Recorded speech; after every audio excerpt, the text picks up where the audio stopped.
maybe we'll get started now. So how many people here got all 4 of the graph algorithm problems? No one. Okay. How many people got 3 of them? No one. How many people got 2 of them? Okay, 2 people got 2 of them. How many people got 1 of them? Good. How many people got none of them? Okay, what did you get? Hold on. How many did you get? What? I haven't started. So you've got 0 so far. Okay, that's fair answer. Okay, any questions? Okay, let's go through, let's start to go through them. And okay, so let's start off with the freckles one, which I think is, I gave the ones who got 2. Which 2 did you get? You got 1. Which one did you get? Tourist guide. What did you get? Freckles and tourist guide. Freckles. Okay, let's go through them very quickly, just to see what the deals are. Someone who got freckles, as their only one. Okay, talk to me. Who got freckles? You got freckles as your only one. So tell me what freckles is. Tell me about the problem, and let's go through it just to make sure we understand it. The guy who wants to write, yes, in non-scheme data, and he will present by XMR, and we want to compare them with the link. Okay, so the claim is that there's a bunch of freckles on somebody's back. And maybe it's supposed to look like the Liberty Bell, right? I don't know how many people are familiar with the Liberty Bell. This is what the Liberty Bell looks like in the United States. Actually, how many people have heard of the Liberty Bell? No people. How many people have heard of the Dick Van Dyke Show? This makes me feel old. Okay, don't mind. Okay? And the claim would be you'd like to connect these, and the idea was to use the smallest amount of ink to do it. So how do you do this? What's the basic idea? This is what minimum spanning tree in principle is made for, right? That you would have points, and you would compute the minimum spanning tree of it. The weight, the distance, the weight between 2 points is what? What's the weight between the amount of weight between what is the each edge has a weight in minimum spanning tree. The weight is what? The distance between them. Okay? Does everybody agree? Is there anything more complicated about it than this one? Okay? I guess there's maybe, let's just think though about it. How many points are there? There's only 100 freckles. Let's just think about it just a little bit more, just to think about it. What if there were 100,000 freckles? Okay? Or a large number of freckles? First of all, is the way that you did this by basically building the n by n matrix of distances and then feed that to your algorithm? Or did you start with a sparser graph? How did you do this one? What? You gave it an n by n matrix. Okay? Does anybody did anything else other than give it an n by n matrix? Okay? So notice that you're thinking of this as a complete graph. Okay? And one problem with a complete graph like that is, of course, that it's very, very large. Does everybody agree with that? So one question might be, if I gave it to you for a large enough n, I claim you couldn't do it that way. Does everybody sort of see that? Is there any idea as to how you might be able to make it better? Okay? Any questions about that? Is there any way you might be able to avoid or compute the minimum spanning tree without computing the n by n matrix, which we agree is expensive? It's expensive to store, it is expensive to compute. Okay? Any ideas about this? Okay. What? We can always find the nearest pairs of figures. The nearest pair of points. You want to find the nearest pair of points. You mean the closest pair over all of them? Yes. So one way to do it is, if, let's say, computing the storing the matrix was too big, one idea would be that you could have done what you would say is what? Something like Kruskal's algorithm. You could go through and find what is the closest pair of points, okay, in one sweep through this. Does everybody agree with that? And then you would find the closest pair of points happen to be these, and you connect them. And then you could go through and do it again, right? Look for the closest pair that's bigger than this, okay? So that would be good in that you avoid the cost of the matrix. But what's bad about that? What? It's slow. It's slower. It's going to be, how fast would that algorithm run? N log n. N log n? Finding the closest pair is n log n. Finding the closest pair in a set of points is n log n. You're memorizing that. You don't talk about how we did that. It's a divide and conquer algorithm. Okay, there are ways of doing it, okay? Well, the thing to note here that's different than our usual problem is that these points are given as points in the plane, right? Normally when you're given graphs, you're given a graph, right? And the interesting thing here is that although for points in the plane, the graph is implicitly complete, many of the edges don't matter, especially if you want the minimum spanning tree. Is that clear? So one possibility would be, as we said, we sweep through this in each iteration, find the next closest point. And this I don't know how to do with your algorithm. You find the closest pair, say there is a closest pair, and I'm going to find the closest pair. And that's true. Okay? But to find the second closest pair, how would you do it? Now you're stuck. Okay? But we could sweep through it and find the smallest distance by finding the min, right? And then find what is the smallest distance bigger than that. And find the min, right? Does everybody agree that each pass through that would take order n squared time, right? And we'd be taking, ultimately, however many edges it takes to get the complete minimum spanning tree, which might very well be order n squared. So the trouble with that is that would give us an n to the fourth algorithm in the very worst case, right? Any other ideas on how you would deal with this problem? Okay? The thing I'm just going to tell you about is that, in fact, there is a way to compute the minimum spanning tree of points in the plane in n log n. Okay? It's an interesting thing that somehow that if the points are in the plane, the whole graph doesn't seem important. You want somehow the graph of near neighbors, or something like that. Is that right? There is a way to do it. I'll just tell you how to do it just for education. Has anybody here ever heard of a triangle? Know what a triangulation is? We'll talk about triangulations actually when we get to computational geometry. So you'll learn it eventually. But a triangulation of a bunch of points is a decomposition, and here I wish I had another colored marker. Would be let's say we had a smaller set of points. These 5 points. I have a black marker. You have a black marker? Good man. Okay. Not going to have it at the end of after class if you don't remember to take it though. Okay? This is one for it's okay to write on a blackboard, right? Yeah. Okay, good. So a triangulation would be a decomposition of space into triangles. Does everybody agree that that's a triangulation of these points? The interesting thing is that there is a special type of triangulation. Any set of points can have many different triangulations. But there is a special type of triangulation called the Delaunay triangulation that has the interesting property that the minimum spanning tree is a subgraph of it.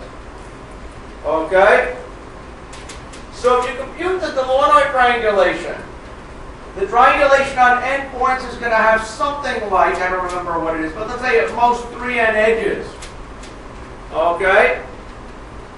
If the minimum spanning tree is a subgraph of this, then a way that you could solve this for much bigger n would be you compute the Delaunay triangulation. You then take the edges in that, build the graph on that, and run Prim's or Kruskal's algorithm on this very sparse graph. Does everybody see that? And this would be a way to do it in something like n log n time. Okay? Actually, if you do this, well, it depends if you use the right algorithm for it. But basically, this would be a way to reduce this problem from having n squared edges down to a linear number of edges that must have the spanning tree. Any questions? Okay? So we believe that the minimum spanning tree, by the way, is going to give you a drawing like that. Is the minimum spanning tree a good way to capture the shape of a set of points? We agree the set of points here, the right shape for it, is going to look like this. Does everybody agree? What would the minimum spanning tree look like? Is the minimum spanning tree going to probably look a lot like this? I think in that case it probably does. Can anyone show me a graph, though, where the minimum spanning tree does not capture, a set of points where the minimum spanning tree does not capture the shape very well? Okay? Let's just think about the application. The application that they're talking about here is about how is it that you can figure out what is being said by a collection of points. And let's just think about that. Here is something sampled by the letter shape of points. Will the minimum spanning tree recover that shape? It's a little hard to tell. What do we think about in this case? We sort of think that, in fact, it probably is going to do a pretty good job of recovering the shape of it. It's obviously going to have no cycles, so there's going to be holes there, right? Does that make sense? But it probably is going to do somewhat of a decent job, at least on this example. If you sample enough points with enough density, the minimum spanning tree will probably pick up the features that you want. Right? Does that make sense?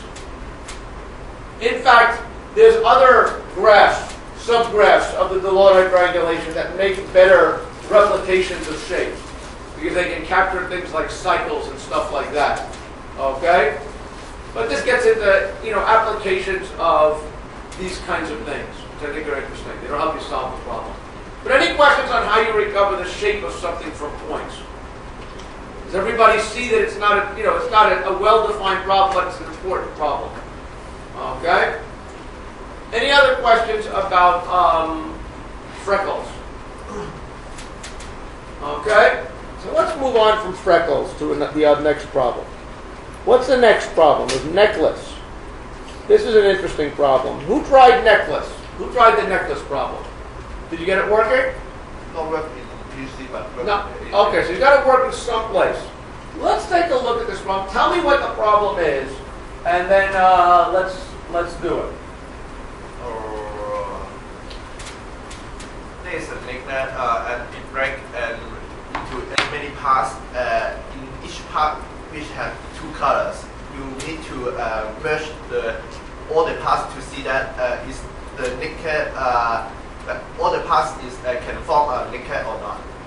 Okay, so what you're telling me is that you've got a necklace made of beads, where each bead has two colors on it, and you want to try to string the beads in such a way that faces of the same color always kiss each other, right, from consecutive beads. And must that be true going around the end of the necklace? Or is it a necklace that looks like it goes around completely? Bead, bead, bead, bead, bead, bead, bead, bead, bead.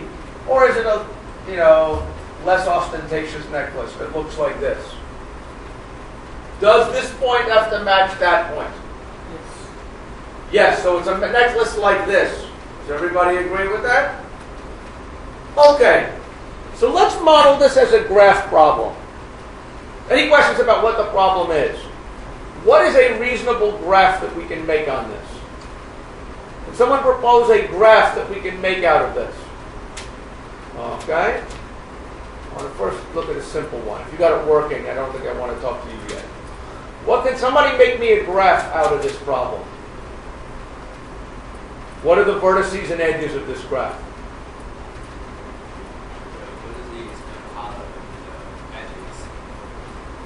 Okay, let's try a simpler one. I want to see people work through this, okay? Because you sort of know the answer. What? The vertices and beats. The obvious way to do this would be to have one where the vertices are beads. Bead 1, bead 2, bead 3. Okay? And what are the edges? Connection. The two can be connected. There's going to be an edge if the two beads can be connected. Okay? And if we have this graph, then what is the problem that we're trying to solve? Hamiltonian cycle. You say Hamiltonian cycle. Okay? I say you're wrong. Okay? Is a Hamiltonian cycle on this particular problem going to correspond to a bead, a proper stringing of the necklace? You say no. Why not? Because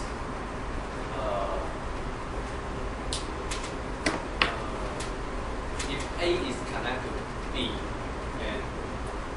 and B have to B some edges are connected to B's, you cannot use them. I see. So you're telling me that if I have something that looks like this, if I have a world where this bead is red and blue, right? Red and blue. This one is red and green. This one is red and purple, right? This is going to be my graph. Is it right? Because there's a color in common between all of them, right? And so your feeling would be that I could then string up the beads then in any order. If I could go like this to this. Is that legal? No. The answer is no. Okay, so now do you want to try to fix up your graph? Someone want to propose to me a different graph where a Hamiltonian cycle, in fact, is something that's legal. Okay?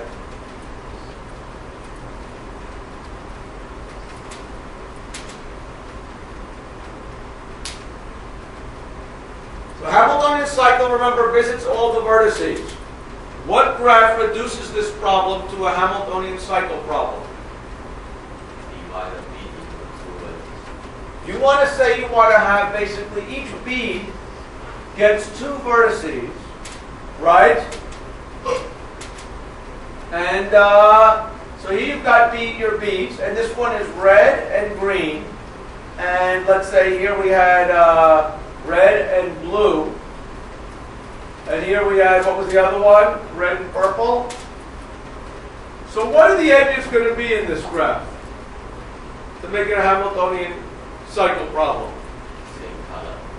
An edge between all vertices of the same color. And vertices in the same bead. And the other thing we need are edges between vertices in the same bead. Does everybody see this now? Now then, we want to make sure we traverse all parts of beads, okay, where we go in and out appropriately, okay? Now I claim a cycle that visits all of the vertices of this graph exactly once should in principle do it, okay? Although let's be careful about that. Is that clearly obvious? What is there that's going to make me go from in here? Suppose, let's say, what's going to make me avoid going through, is there any way to make sure, are you sure that any tour has to include these medial edges? We agree those medium edges have to be used, right? Is there any possibility for a tour that didn't use all of those medium edges? For example, what if we had one that went like this? Could we have a tour that did this? Ka-chunk, ka-chunk, ka-chunk, ka-chunk, ka-chunk, ka-chunk, ka-chunk. That would be a tour, wouldn't it? Right? So is a Hamiltonian cycle on this graph even going to give you what you want? Does everybody see we still have a problem? Right? How can we solve this problem? To make it so that in fact we build a graph where the Hamiltonian cycle gives us what we want. Okay? Any ideas how to fix that?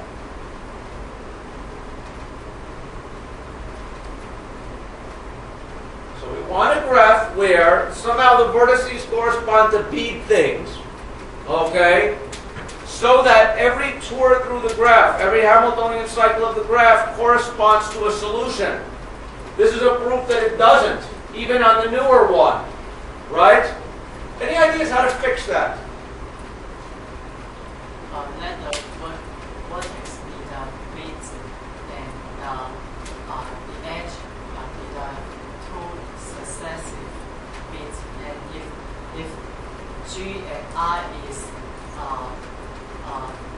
connected, and then we But do you make this a Hamiltonian cycle problem or something else? Okay, I want you to go through the modeling of this, because I think this is helpful. We'll go and do the right way in a minute. Okay? But I want us to think about, not the right way, the fast way. Okay? But let's think about it though. How do we force the Hamiltonian cycle to be what we want? Okay? Any ideas how we can make the graph so the Hamiltonian cycle does what we want? This is what I consider to be modeling. You have to learn how to take your problem and bang it into the problem that you know that exists. So can anyone give me a graph on the bead such that the Hamiltonian cycle is the right answer?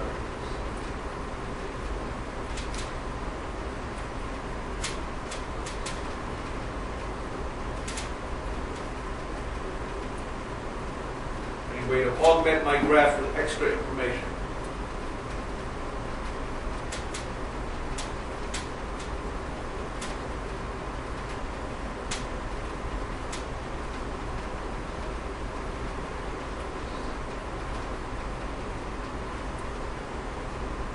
This is the kind of thing you do all the time when you prove problems NP-complete. Okay? What you'll do hopefully when you get to more advanced classes if you haven't already done that. Okay? It has to do with really being able to transform one problem to another such that the answers are really always right.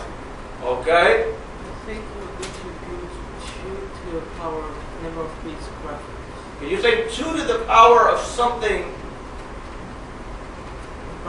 Graphs, that sounds bad to me. 2 to the power something means you're building an exponential number of graphs. And if you're building an exponential number of graphs, that seems hopeless. So the answer is no, you don't need to do that. Let me propose something, and let's see if this does the trick. What if we instead represent each bead by 3 vertices? What if I add another vertex smack in the middle of these edges? Now does it do what I want? Let's think about this. Right? Now you're going to be faced with the property that in order to visit all the vertices, you have to visit each one of these middle edges. Right? To visit the middle edge, you had to have come in one place, gone through here, and gone out that place. So the act of visiting this middle edge is going to use up those 2 beads. Basis. Does everybody agree with that? So now you can't do this, because if you did that, you would have missed your one chance at getting near that vertex. Does everybody see that? Now I think that suffices to do the job. Are people convinced? Weir's convinced. Weir doesn't understand what I was doing. Okay? Weir does understand what I'm doing, but is not convinced. Okay?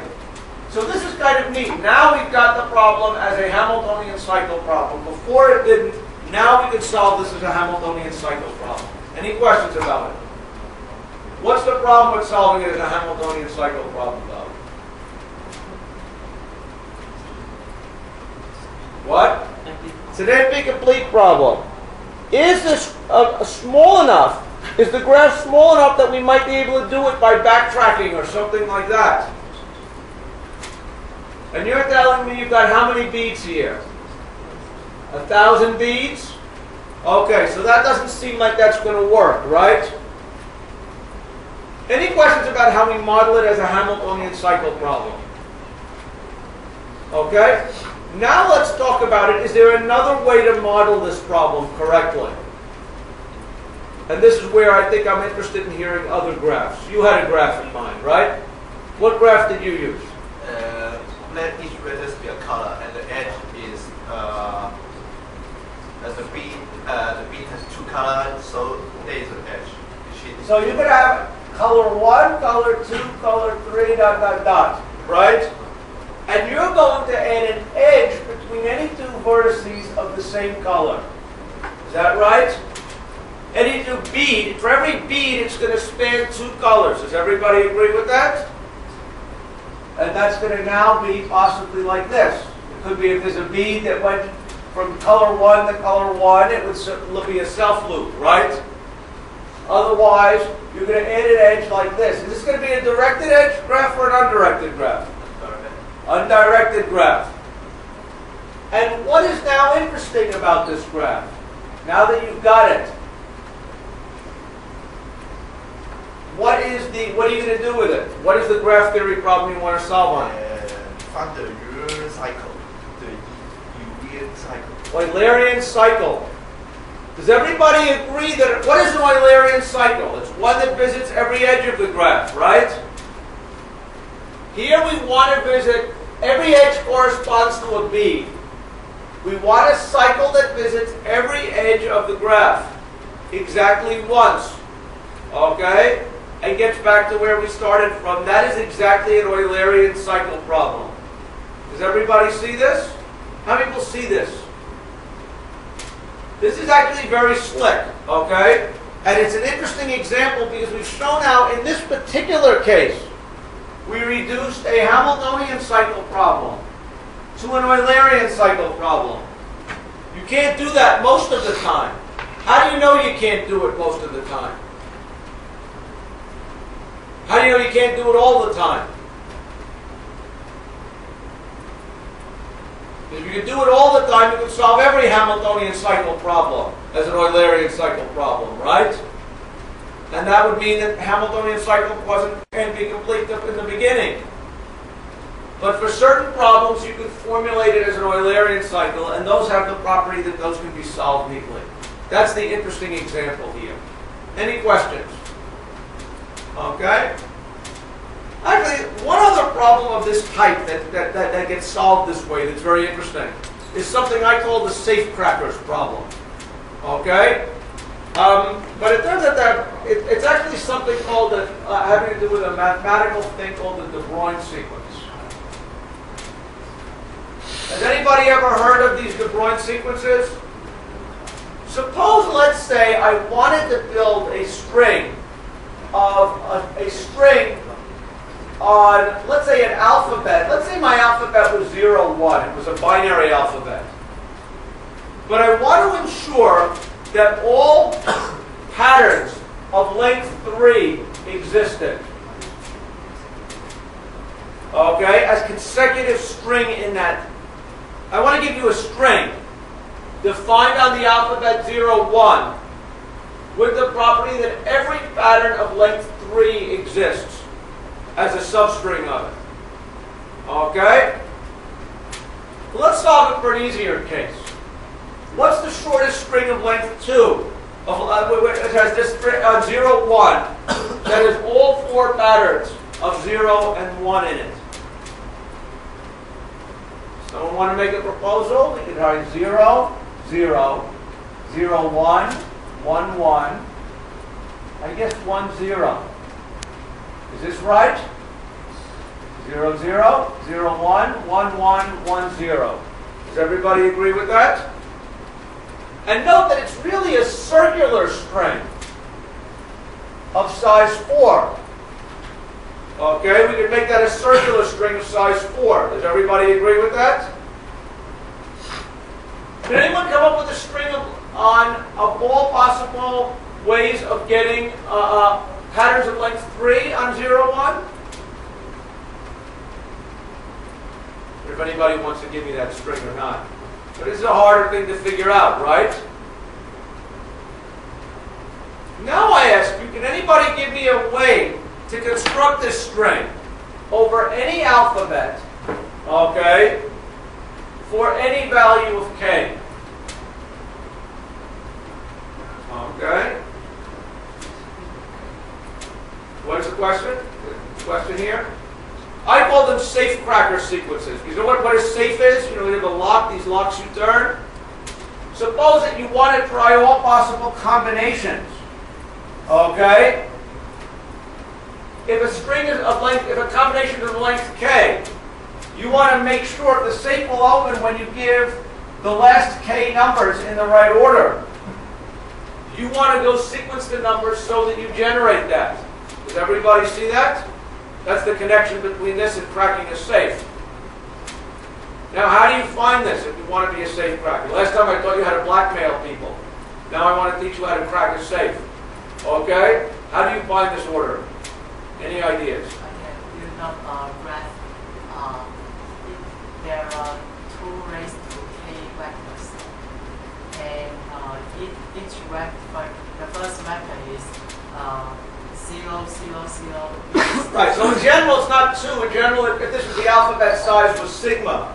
Yeah. You want to build a graph where there are sigma to the k minus 1 vertices, which fill the role here of colors. I think the okay. Right, so you want to build a graph with all vertices of length k minus 1, all possible strings of length k minus 1, Yes. and then add an edge if there is a way to go, which is going to represent the string of length k, if this string of length k minus 1 overlaps that one of k minus 1. That's going to, walking this edge will give you a string of length k, right? Right. And then you want to find a way to walk over all the edges. So the interesting, this is another example of the same way that we dealt with this, right? And it's again, reducing the problem to an Eulerian cycle problem on the right graph. Any questions about it? Okay? This one I don't think the programming challenges judge can grade right, you're telling me, right? Yeah. Okay? But does everybody understand the basic idea? Okay? So I think that one is easily dispatched. Not easily dispatched, but dispatched. Any questions? How did you find the Eulerian cycle? Use some algorithm like DFS but modified. Like DFS, but modified. Is it in principle like the one I talked about last class, or you weren't here in last class? Similar to that. Okay? Any questions about that? Okay, how long was your solution? I forget it. Okay, now let's say, okay, whatever. Any questions? Any guess? I guess. 100 lines? Very nice. Okay, good. Any questions about that one? So that's an interesting one. Let's go back and look at the next one. What's the next one was tourist guide. Who wants to tell me what tourist guide is about? Someone who hasn't spoken yet.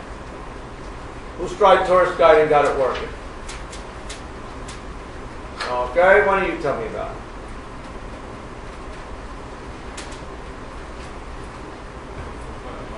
Forgot about it. Okay. Anybody who didn't forget about it? Somebody who didn't forget about it? Yes, you. If there's someone who's a better want to find out all the possible place cameras in the road, Right. and if there are 2 points in the graph, and every pass from the A point to the B point will pass through the 3 points, and there must be a camera in sequence. Okay, so the claim here is that they are going to put cameras so that in certain places, and our friend wants to know where the cameras are.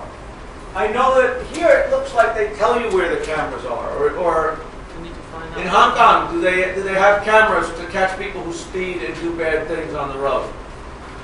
Is anybody aware of that? Okay. How many of you drive? Anybody here who drives?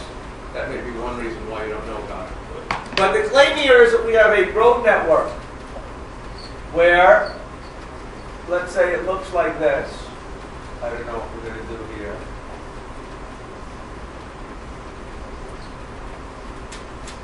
Okay? Let's say we'll do it like this. Okay? And the claim here is that they put cameras in certain locations, and we want to know where the locations are. What's the criteria to decide whether there's a location, a camera at a location? What?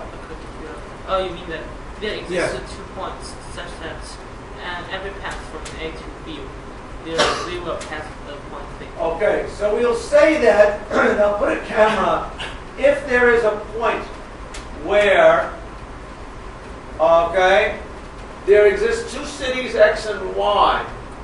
If C is a point where every path from X to Y goes through it, right? Then what you're saying is we're going to put a camera there. Is that right? So would we put a camera, where would we put the cameras in this place? Would we put the cameras here and here? Does everybody see that? Because from here, from X to Y, the claim is that every path from X to Y has to pass through C1 and C2. And the claim is that if we have the city divided into interesting blocks, if we will catch anybody speeding if they go from one interesting part of the city to another interesting part of the city with this camera allotment. Okay? So how do we find where the cameras are? Articulation points. These are articulation points. Does everybody agree with that? Because what this says here is if all paths from here to here pass through that point, that means we could cut that point and it would disconnect the graph. Right? So this I claim is articulation points, and we've talked about how to do that a couple of times already. Any questions about it? Actually, while we're thinking about it, any other ideas where they should place points in a city? It seems like a bad way to do it, okay? Because, first of all, it's not clear that if we build a bridge here, suddenly there's no longer any place to place cameras, right? Any other ideas where you might place, just from a modeling point of view, just to give something to talk about? Any other idea where, criteria for where, if you were a city, you would put your camera?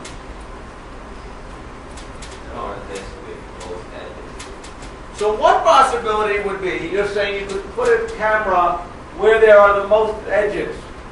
Okay? And the idea would be that if the number of edges measured something about how often people travel through it. Maybe that's a good way to do it. Okay? Maybe. Okay? Any other ideas as to criteria for putting down cameras? You would put it at the highest degree vertices, right? And the problem with that comes to mind seems to be is one, there might be, I guess, a lot of vertices of equal degree. In Hong Kong, I assume almost every intersection is 4 or less degree, right? So I don't know if that's the way to do it. What would be other criteria to decide where you would want to put these things down? If you were in charge of the Hong Kong road network, where would you put cameras to do a good job of catching people? The center of the map. One possibility is you're saying you want to say you find the center of the map, maybe using our shortest path network, right? And say that central, okay, is the center of the map, right? And you're only going to put a camera in the center. On the assumption that anybody who avoids the center deserves to be caught speeding. That might be a category idea. I don't know if I believe that one. Any other ideas as to how you might do this? Find all pairs of shortest paths and the intersection of those paths. So one possibility that you'd say is you might do the all pairs shortest path thing, and you're telling me that if there is a path that is not a road that is not on somebody's shortest path, they're probably not going to travel it. That's sort of, I think, the idea that you're saying, right? So you're saying the union of vertices on the all pairs shortest path network. That has some interesting idea. But what's the problem with doing it that way? Slow. What? Slow. And maybe they're... Slow? I don't know if it's slow is a problem. You know, you don't build roads in Hong Kong that often. You can do it once, it's okay to run it. What's the problem? And there may be there is no intersection with camera every place. It looks like you'd have to put a camera every single place, right? By definition, if it's really all their shortest path, then every point is going to be on a path, right? It's going to be the source of signal. The intersection of those paths. The intersection. Okay, so you're saying you want to pick the ones that are on a lot of those paths. That might be one way to deal with it. Okay? Any other ideas as to how you might deal with it? Okay? I guess I can think of two other ways to deal with it. One is the way they do it in New York, which is that they move the cameras around and you put them randomly. Okay? And that way people don't know about it. Right? Okay? The other question from a graph theoretic point is there some way to make sure another set of positions where we're guaranteed to catch everybody? Okay? Has everyone ever heard of vertex cover? What's the vertex cover problem? Does anyone remember?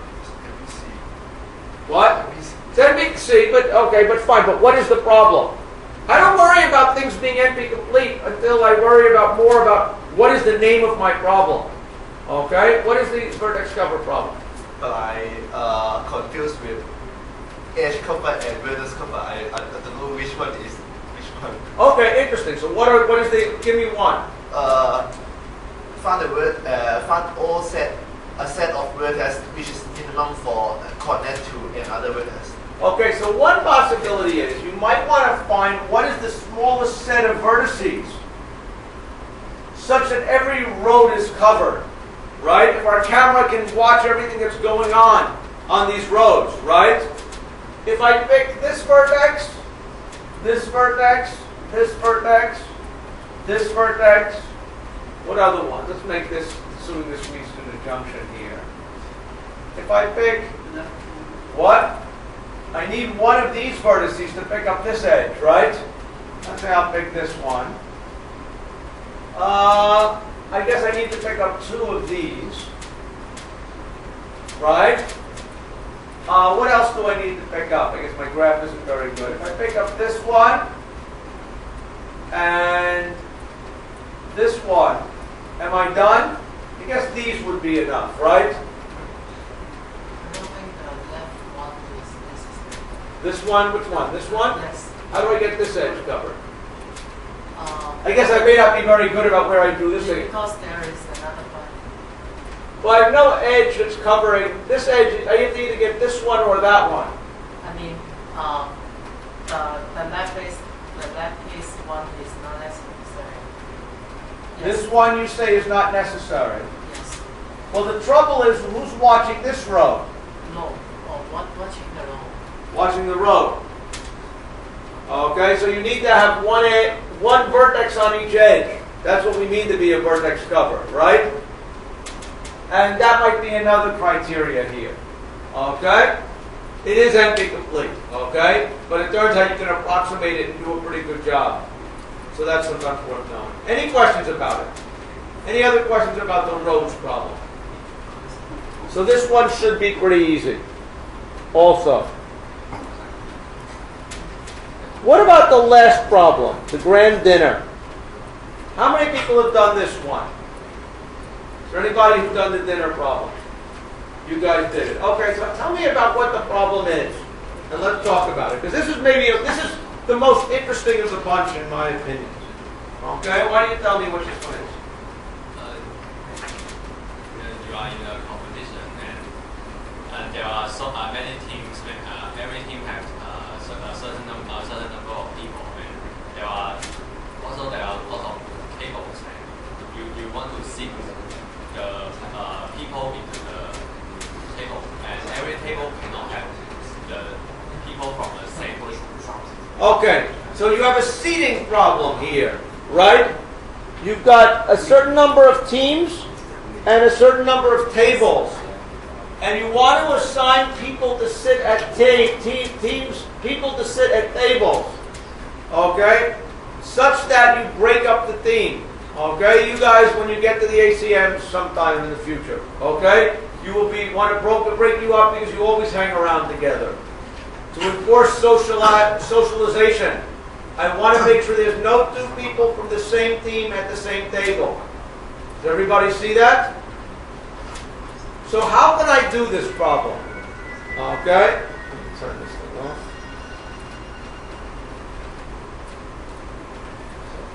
Okay. So how do I model this problem? I've got a set of teams and a set of tables. And I want to assign team members to tables such that this is done properly, such that no two team members are assigned to the right table, same to the same table. Is that right? What is a graph that might do for this problem? Can anybody come up with a non-graph way of doing this? Greedy algorithm. What? Greedy algorithm. Greedy algorithm of what? So what does greedy algorithm mean? I mean, here I first solve the capacity of the tables. Okay, so you're saying that here I've got a bunch of tables.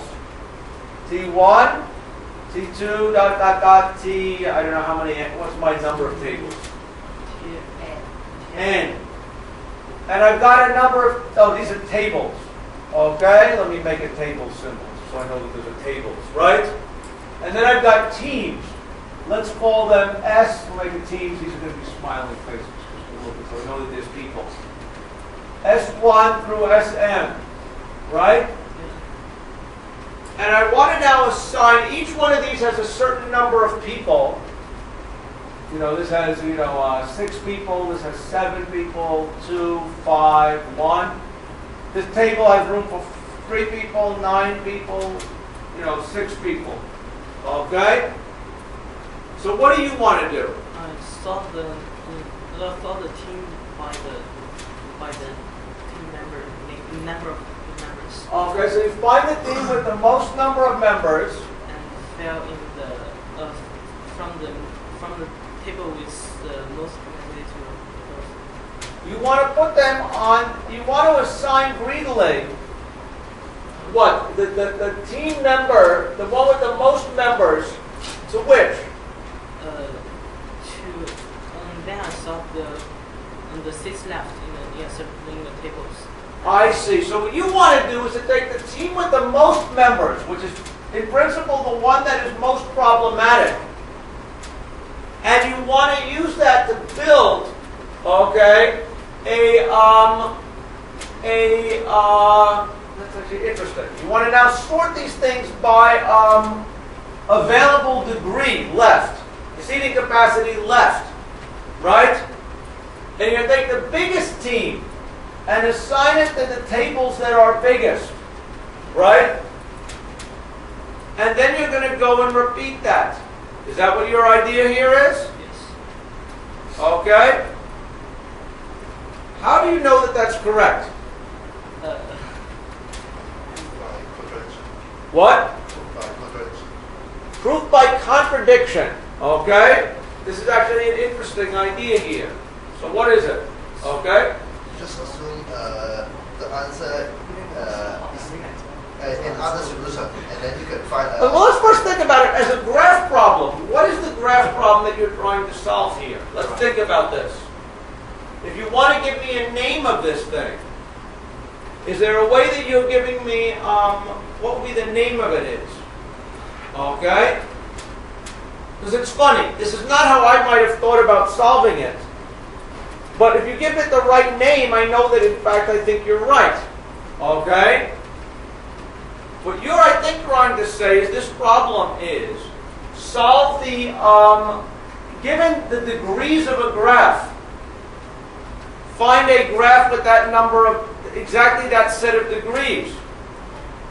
Is that what the problem is that you're looking at? This is tradition plus What? given the one degree of each vertex and Given the degree of each vertex, find a graph with that degree, with those exactly those degrees. Right? yes. That is exactly the problem that you're now trying to talk about here. With the only distinction that we're limiting it to a bipartite graph. Okay? So what's interesting is the algorithm that you're describing is a lot like the algorithms that are known for testing whether a set of a degree sequence of a graph is realizable. Okay? And so for that reason, it sounds plausible to me that this might work. Okay? Although I need to see a proof. Now, what is your proof? Use contradiction proof it. Assume there is another solution, and you can optimize it into use greedy algorithm to optimize this solution. So this that solution is not correct. So the greedy algorithm is correct. Proved by the contradiction. I don't. Okay? Don't know if I buy that one completely. Okay? Let me think out why. But what you're maybe trying to propose is a swapping argument. What you would like to say is, suppose it isn't. Then show me a suppose if you were proving it by contradiction, what you would be trying to say something like is, suppose let's say there is a solution of the type that I wanted. Okay? There's a solution to the problem, but my method didn't find it. Okay? Now you have to show me that in fact there was a way that reason why my thing would have found it. And that's where I would say that's the structure of the contradiction proof. And that seems to me like that might get messy. Okay? Any other ideas as to how you might prove this? I might say maybe by an inductive argument. Okay? If there was one team, would your method work? If you had one team, then basically if there is enough capacity at remaining tables, you will find it, right? And if it is not, then you won't, right? Now my question is, can you argue it for, if there's a solution for up to, if it works on all methods up to a certain number of teams, can you now argue that doing one more team, it's not going to violate any solution? Okay? So I think you need a proof of correctness here. Although this is a plausible argument to me. Maybe you'll say, I don't need a proof of correctness. I'm just going to implement it and run it through the judge and see if the judge tells me I'm correct. Okay? If not, we need a good proof of correctness. Any questions here? Okay? So I might believe that. Did you get it through the judge? Yeah. So that might be your proof of correctness, you're saying here. Okay? But we should probably have another way to think about this. Okay? You should have a proof of correctness argument to go with it. Okay? Although I think I believe it, just because now that I think back on algorithms I know about finding graphs that realize a particular degree sequence, they look a lot like this. The only difference is you're asking for a bipartite graph. Okay? And that's a slightly different than the one I know about. Any questions? But I want to think here instead if there's another way to think about this problem. Maybe harder to program, but more powerful in general. Okay? And this gets into the idea of network flow. Okay? I just want to go through this quickly. How many people here know anything about network flow algorithms? A few of you do. Okay? So what is a network flow problem? A network flow problem is one where you have an edge-weighted graph where the weight of edge ij measures something about the volume, the capacity of a pipe, how much stuff can flow through it, right? You know, if you have any pipe, usually this is a pipe, okay? This pipe can carry a certain volume of water. This pipe can carry more water, right? We can imagine a network where the vertices are junctions of pipes, okay? And they have certain carrying capacities, okay? And what the network flow problem is, if I give you this network, and I turn on a hose at one point, one vertex, and I put a hole in, a drain in at another vertex, how much water can I crank through, or water or oil or sewage, whatever I want to go through it? How much stuff can I pump from here to here while maintaining the capacities of the pipes? Does everybody see what the issue is? So let's just build a graph just to make it look like we know what we're doing here. Let's try, let's look at this very simple graph. Here is our source, here is our sink. Here we've got a hose. We're going to stick as much water in as we can, right? Here we've got a drain. We'll make that the picture of a drain, right? Blurgle, blurgle. If this has a capacity of 1, this has a capacity of 3, this has a capacity of 2, this has a capacity of 1, this has a capacity of 2. How much stuff can I pipe from here to here? Okay? What? 3. The claim would be I can type, let's actually get it backwards. Let's make it a little more interesting. Let's make it 1 here and 2 here. Okay? How much stuff can I pipe from S to T? 3. What? 3. How do I do it? 1 unit of flow is going to do what? I can get 1 unit of flow this way, right? I can get another 2 units of flow how? Right and the as well. 1 unit that way and 1 unit that way. Does everybody see that? Okay. This has a flow of 2 through it, 1 through it, 1 through it, 2 through it, 1 through it. The total amount that I have flowing through here is 3 units. And this is what maximum flow problem finds. Okay? Any questions? This is a sign that I guess it's not a trivial problem. Okay?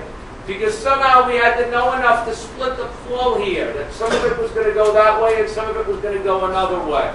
Okay? Any questions about it? So the maximum flow problem has the following properties that are important for us. One is that it can be solved in polynomial time. There are fast algorithms for solving, reasonably fast algorithms for solving network flow.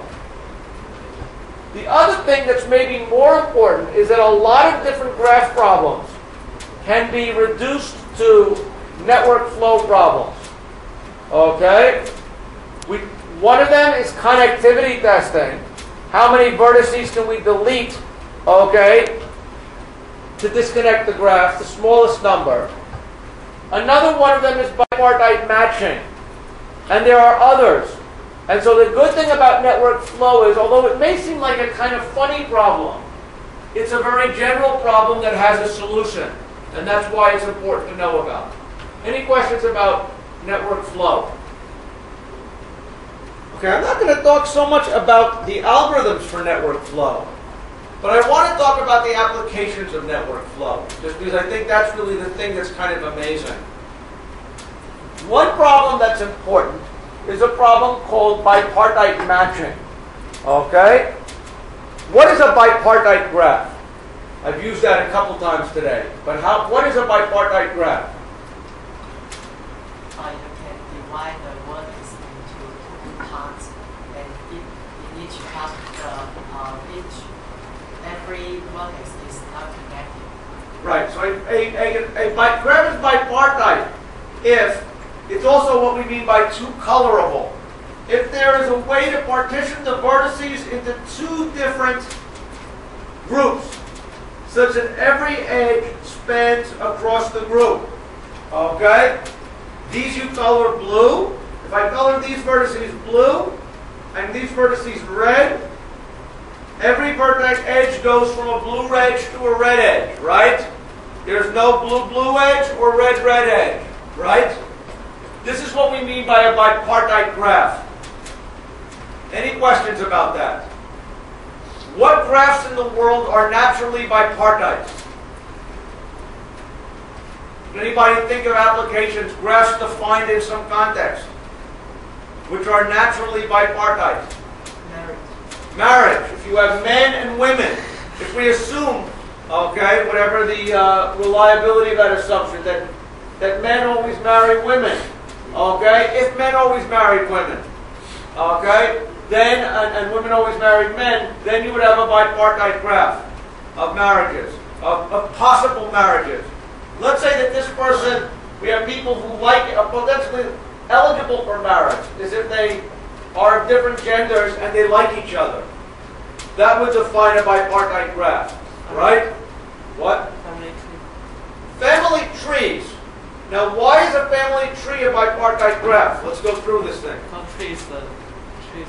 Okay, the bigger question is, an interesting thing is that trees are bipartite graphs. This is actually kind of interesting. Why is it that every tree has to be bipartite? Because it has no cycles in it. That's the reason, right? Blue. If these things were red, we mark them by their distance from the root. The even-numbered vertices distances would be blue, the odd numbers would be red, right? So every tree is bipartite. Are there any other examples of bipartite graphs you can give me with applications? One common example would be you have vertices of jobs to be done and people who can do them, right? So you have the professors you have professors. You have what courses they can teach.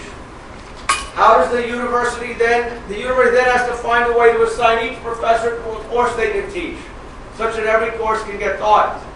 But professors to courses would be a bipartite graph, right? Any other ones come to mind? Okay? A lot of graphs in the world are naturally bipartite. Okay? Any questions?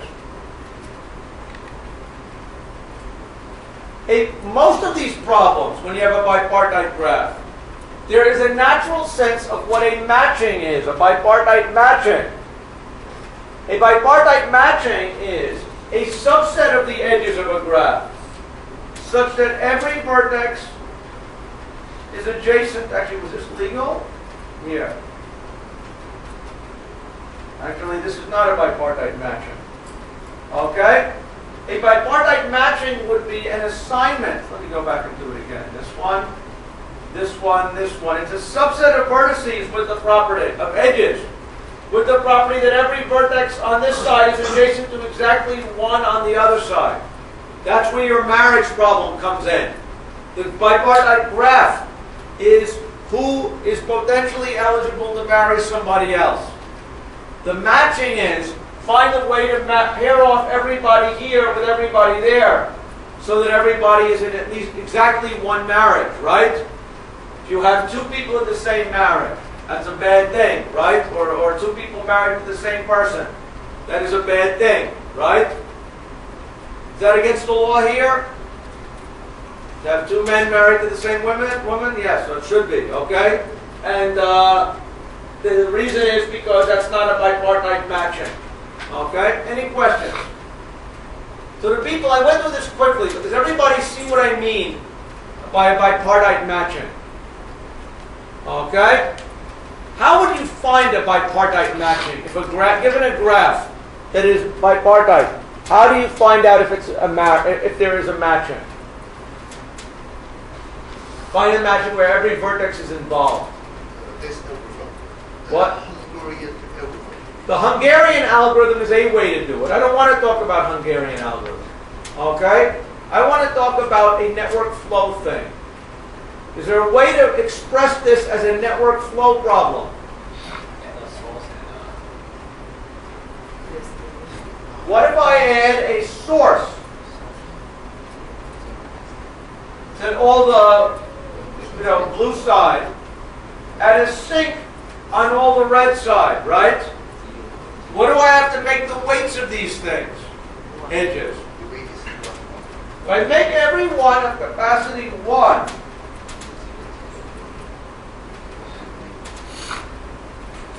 what I would want is the maximum possible flow I could have. If there are n vertices here, and let's say m vertices here, the maximum possible flow I could have is the min of n and m. Right? And if I can find the only way I could do it I can't reuse any vertex more than once because there's only a capacity of 1 here, right?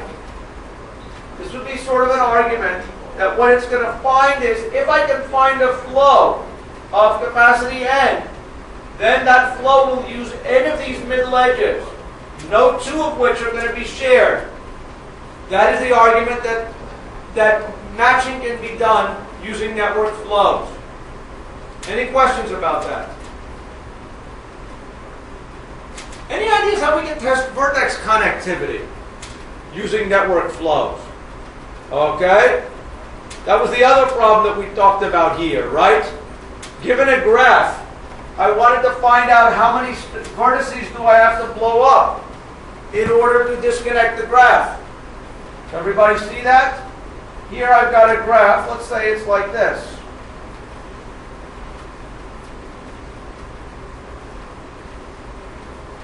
I don't know. Maybe I'll do this. Suppose, let's say I want to blow up the graph, disconnect the graph, so that it is, what you call it?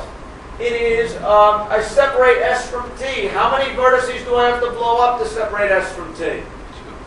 2. Which are the 2? 2 connected to T. In this case, I would get away by blowing up 2. Which 2?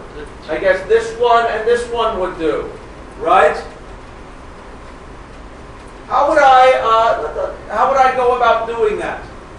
Finding that out systematically. Can anybody reduce this to a network flow problem? What would it be? My graph be?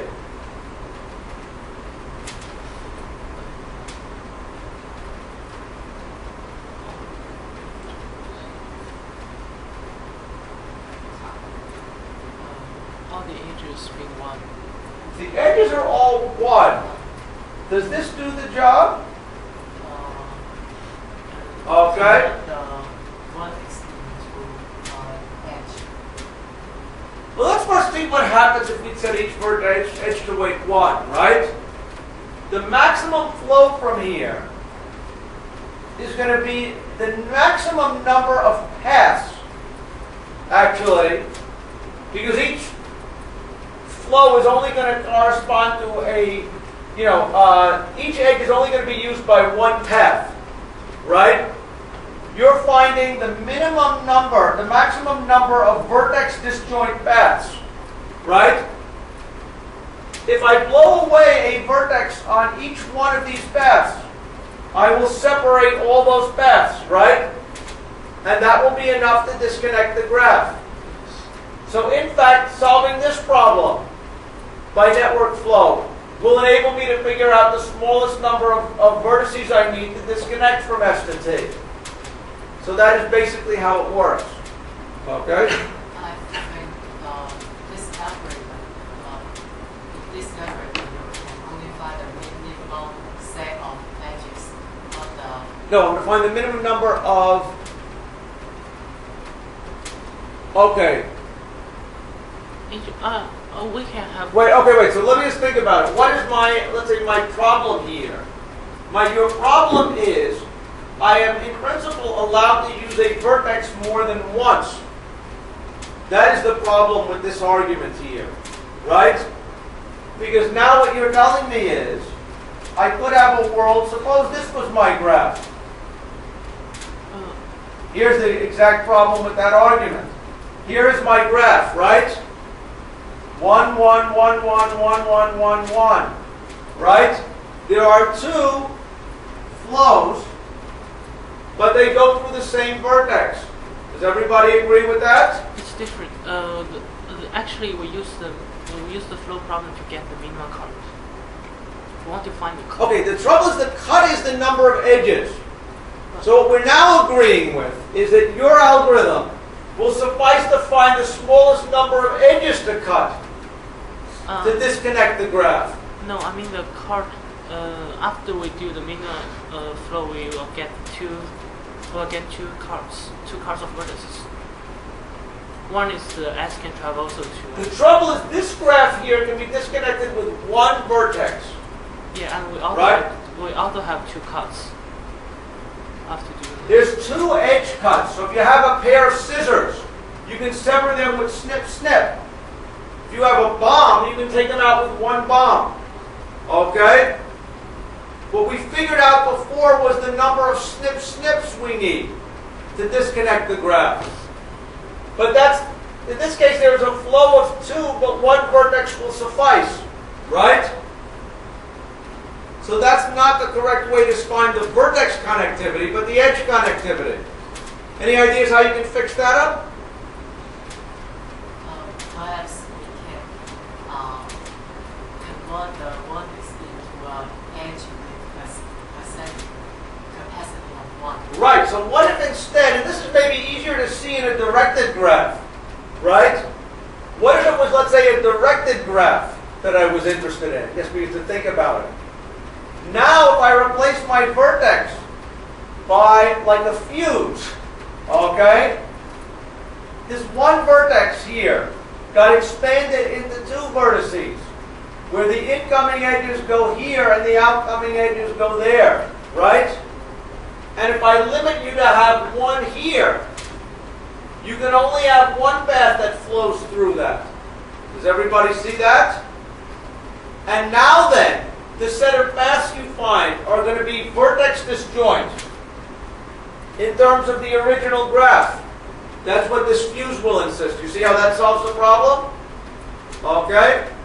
And by using methods like this, you have to get the graph exactly right, you can find the edge connectivity or the vertex connectivity using these kinds of ideas. Okay? Any questions about it? So network flow is a powerful thing, right? Does everybody agree with that? And I know, again, there's algorithms for it. I guess I didn't really give the algorithm here.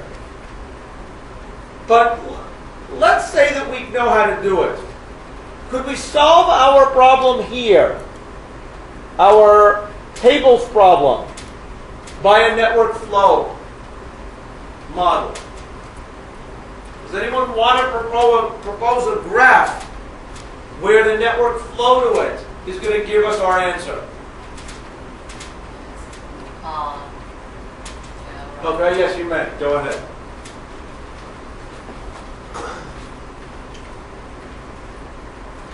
Erase whatever you want. The more you erase, the less I have to do again in class.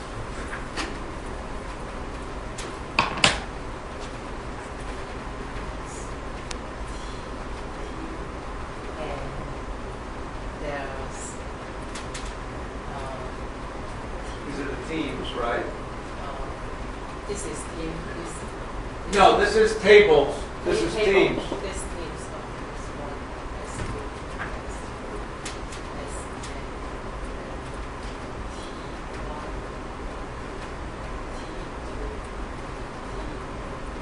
T2, and from S2, S1, there's a directed edge with capacity of N and 1 and 2.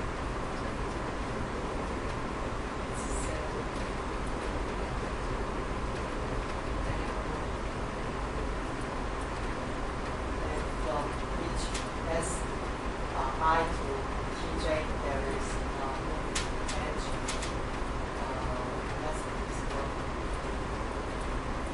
Okay, so here you've got a complete bipartite graph where the weights here are of weight 1.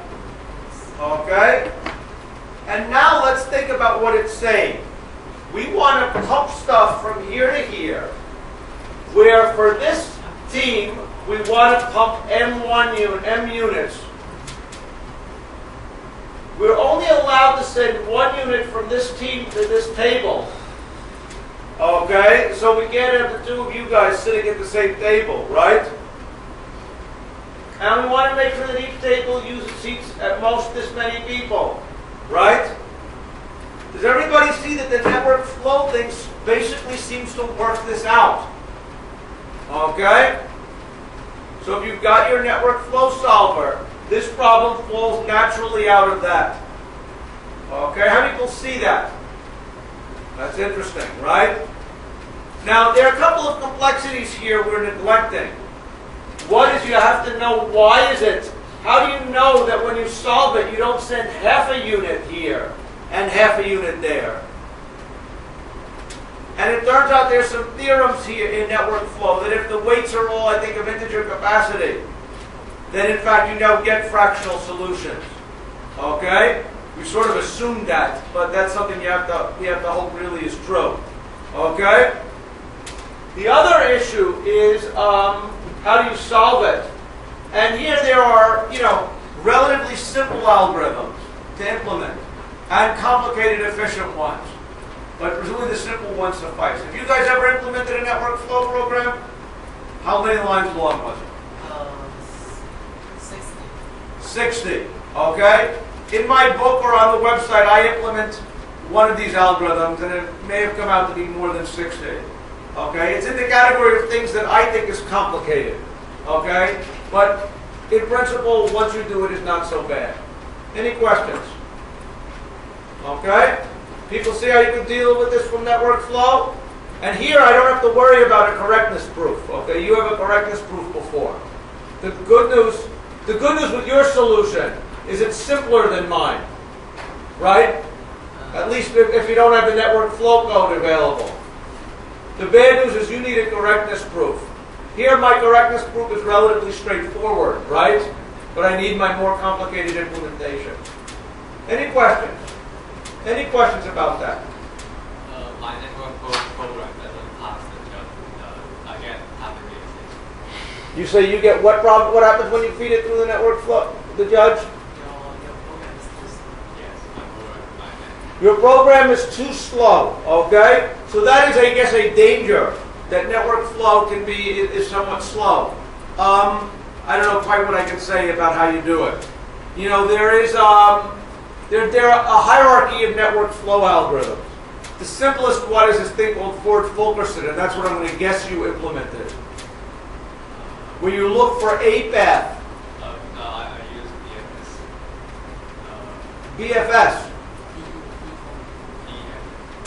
BFS. So you look for the shortest possible augmenting path each time. Is that right? That in principle is a better way to do it. Okay, and that does give you some kind of a bound, like an NQ thing. So I don't know, okay? If not, maybe do it the way he's doing and come up with a proof. Any questions? My program of the network flow is very fast. Even if I write it as a library with a graph of Vertex of 100,000 and edges of 1 million. The program can run in one second. Wait, so you're saying you have a very macho network flow solver that you wrote. This is your 60-line one? Yes.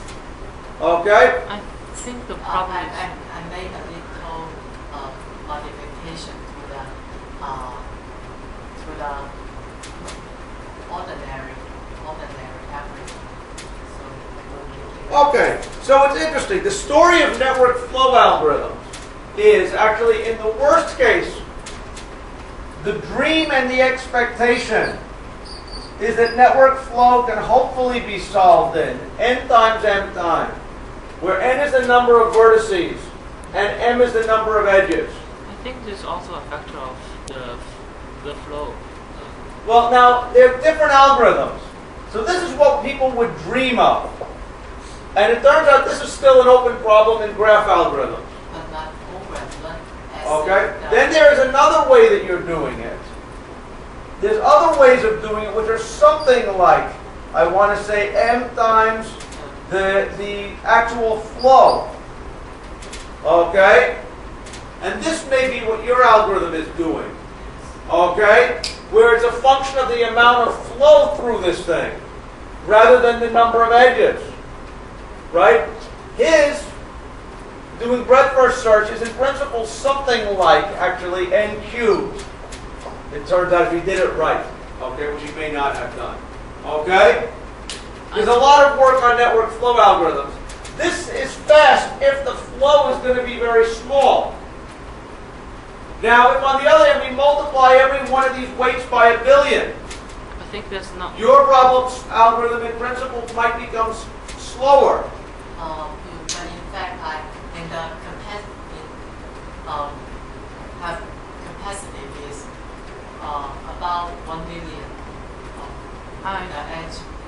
Okay. Anyway, we can talk about it afterwards. Again, there are fast solvers for these things. So I don't say that it's impossible. I'm a little surprised that, is your thing still 60 lines long? Yes, 60 Okay. So my guess is that's interesting. I'm a little bit surprised by that. But the bottom line is that there are faster, if you do it right, it's not that slow. Although I'm still not sure it's that fast. I Okay? think he did not meet the worst case. What? He did not meet the worst case because every time only goes one flow. I think the maybe worst case, for example, the worst case is very slow, for example. Okay, the worst case is usually a graph. Is it a graph like this? Yes, and Okay.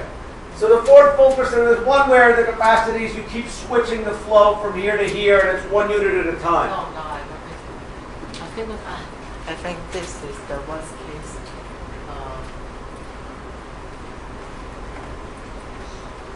Go on fast. Don't every time you go along that. I think the same. Every time you must go through 10, at least, for example, maybe very large, this is 1,000. That makes Okay. I think the same. Bottom line is, the story is, implementing a network solver that can be reasonably fast on enough things to get you by is not that complicated. Implementing something that is always fast on all graphs is complicated. In fact, the people don't really completely know the best way to do it. It's still a research type issue. Okay? But, bottom line is if you know what you're doing, it can be a way to solve problems like this. Okay? And you may want to talk to each other about why yours is slow and yours is fast. Okay? That would be an interesting discussion to have. Any other questions? Okay. Have a good break. Now, if I understand this, you now are off for a week. We don't have class next week, do we? Is that right? What are you going to do during your break? Does anybody have ideas? What? 100 problem reading is an excellent way to spend your break. Okay? So I encourage you to start trying to do that and also have a good break to whatever extent you're going to have it. Okay. Pay attention. I'll see you guys then a week from Monday. Okay? Bye-bye.